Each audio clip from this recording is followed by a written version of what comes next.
নমস্কাৰ বন্ধুসকল আজিৰে পৰা আপোনাক জনাব বিচাৰিছো প্ৰতিটো দিনৰ ইতিহাসৰ বিষয়ে প্ৰতিটো দিনতে লৈ আহিম দিনটোৰ ইতিহাসতনো কি আছে সেই বিষয়ে গতিকে চাই থাকিব মোৰ ইউটিউব চেনেল পৰমা জ্ঞানম আৰু এতিয়ালৈকে যদি আপুনি চেনেলটো সাবস্ক্ৰাইব কৰা নাই তেনেহলে এবাৰ সাবস্ক্ৰাইব কৰি দিব আৰু লগতে এবাৰ লাইক কৰিবলৈ নাপাহৰিব এতিয়া আৰম্ভ কৰো আজিৰ দিনটোৰ বিষয়ে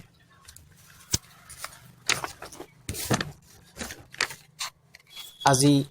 ৩ আগষ্ট ১৯৭৭ চনৰ আজিৰ দিনটোতে আমেৰিকাৰ টেণ্ডি কৰ্পোৰেচন নামৰ কোম্পানীটোৱে TRS-80 কম্পিউটাৰ সাধাৰণ মানুহৰ মাজত মুকলি কৰি দিছিল মন কৰিবলগীয়া কথাটো আছিল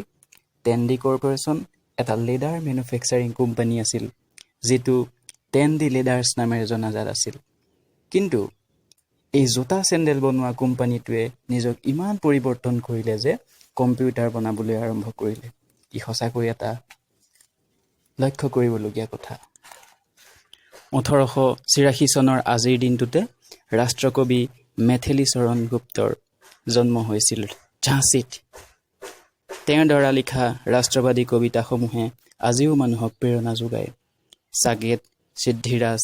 আদি তেওঁৰ উল্লেখযোগ্য ৰচনা আছিল ১৯১৬ চনৰ আজিৰ দিনটোতে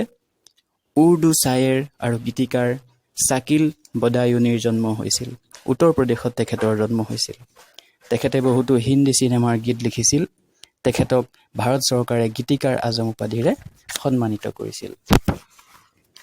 ১৯৪৬ চনৰ আজিৰ দিনটোতে পোনপ্ৰথমবাৰৰ বাবে আমেৰিকাৰ ইণ্ডিয়ানাত থিমড এমিউজমেণ্ট পাৰ্ক মুকলি কৰিছিল ১৯১৪ চনৰ আজিৰ দিনটোতে জাৰ্মানীয়ে ফ্ৰান্সৰ বিৰুদ্ধে যুদ্ধ ঘোষণা কৰিছিল আৰু ইয়াৰ লগে লগে প্ৰথম বিশ্বযুদ্ধৰ আধিকাৰিক ঘোষণা হৈছিল বন্ধুসকল আজিৰ দিনটোৰ ইতিহাসত ইমানেই সংগ্ৰহ কৰিছো আশা কৰিছো এইখিনি তথ্যৰে আপোনালোক অলপ হ'লেও উপকৃত হ'ব আকৌ এবাৰ কৈছো মোৰ চেনেলটো